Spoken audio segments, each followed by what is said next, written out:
Hello, जय हिंद दोस्तों। मेरा नाम कुलदीप पांडे है। दोस्तों, आपको पता होगा कि इस समय यूपी में दरोगा भर्ती जो आपका सपना है उसकी भर्ती आ चुकी है। यूपी पुलिस भर्ती बोर्ड के द्वारा 4500 के आसपास वैकेंसी दी गई हैं, जिसमें एसआई और प्लाटून कमांडर, और इस बार प्लाटून कमांडर में महिलाओं के लिए विशेष रूप से कुछ पद दिए गए हैं। और ये वैकेंसी बहुत ही समय से कहिए आप, और इसमें जो इस बार एज का छूट मिली है वो बहुत लोगों के लिए रामबाण का काम करेगी, क्योंकि जो लोग तैयारी करते हुए वैकेंसी का वेट करते हुए जिनका एज लिमिट जो कि 28 साल सामान्य के लिए थी वो अब आगे हो गई होगी, उनके लिए एक बहुत अच्छा मौका है।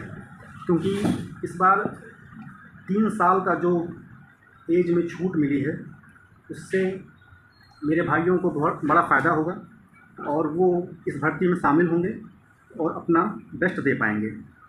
दोस्तों, इस समय लोग फॉर्म भर रहे हैं, तो जो भी भाई फॉर्म भर रहे हैं वो ध्यान देंगे कि फॉर्म भरते समय जो गलतियां लोगों से हो जाती हैं वो आपसे ना हो।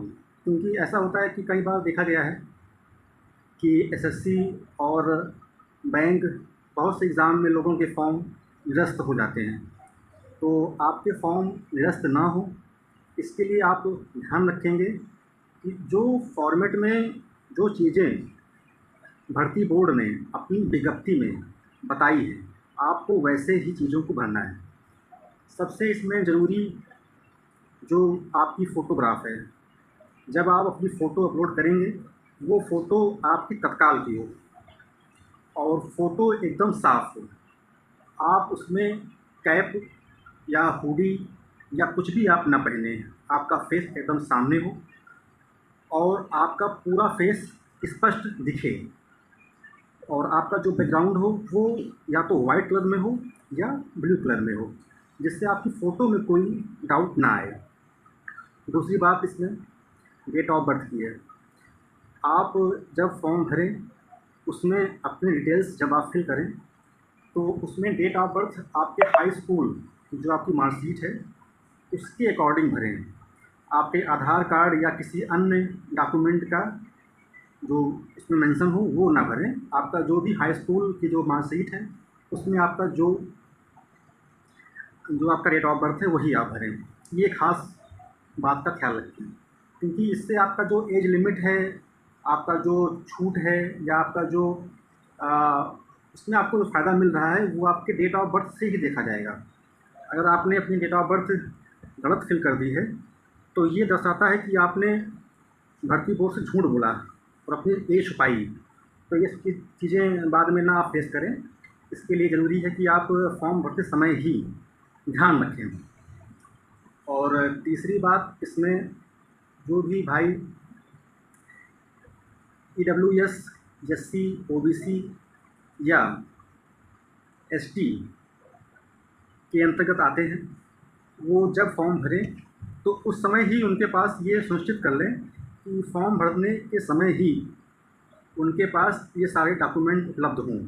ऐसा नहीं कि आप फॉर्म में आपने फिल कर दिया कि मैं OBC से आता हूँ, मैं SC से आता हूँ, लेकिन आपके पास उस समय वो डॉक्यूमेंट नहीं है, आप उसको बाद में बनवाएंगे।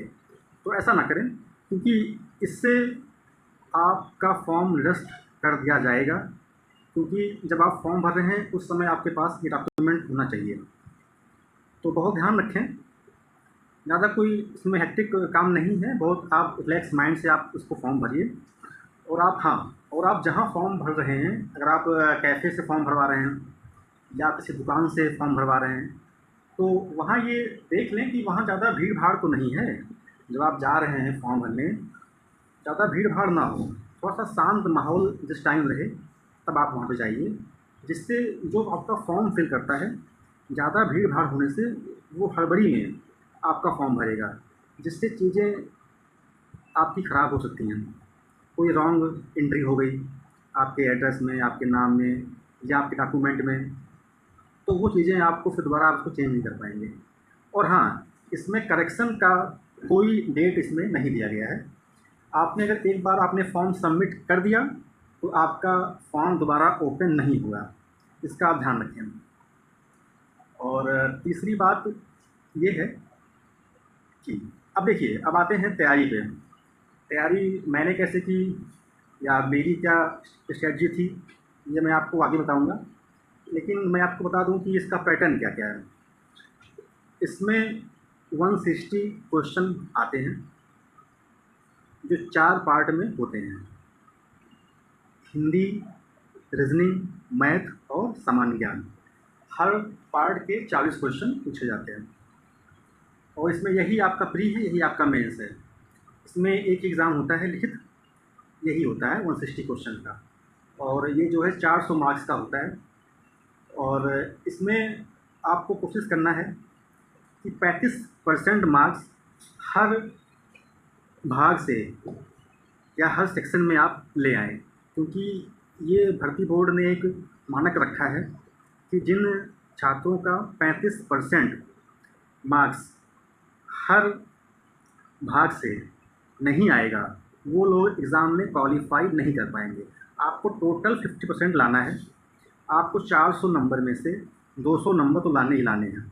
लेकिन अब ये 4 सेक्शन जो हैं आपके, हिंदी, रीजनिंग, मैथ और सामान्य ज्ञान, हर सेक्शन में आपको 35% मार्क्स लाने हैं। मान लीजिए कि आपका 100 मार्क्स का एक सेक्शन है, तो 100 मार्क्स में आपको 35 नंबर गेन करना ही करना है, क्योंकि अगर आप ऐसा नहीं कर पाते हैं तो आप एग्ज़ाम क्वालिफाई नहीं कर पाएंगे। तो इसका आप ख्याल रखेंगे। बाकी नेक्स्ट वीडियो में आपको हम बताएंगे कि कैसे एग्ज़ाम की तैयारी करनी है, कौन सी बुक्स आपको फॉलो करनी है जिससे आपको फ़ायदा मिले। तो आज की ये वीडियो यहीं तक। जय हिंद।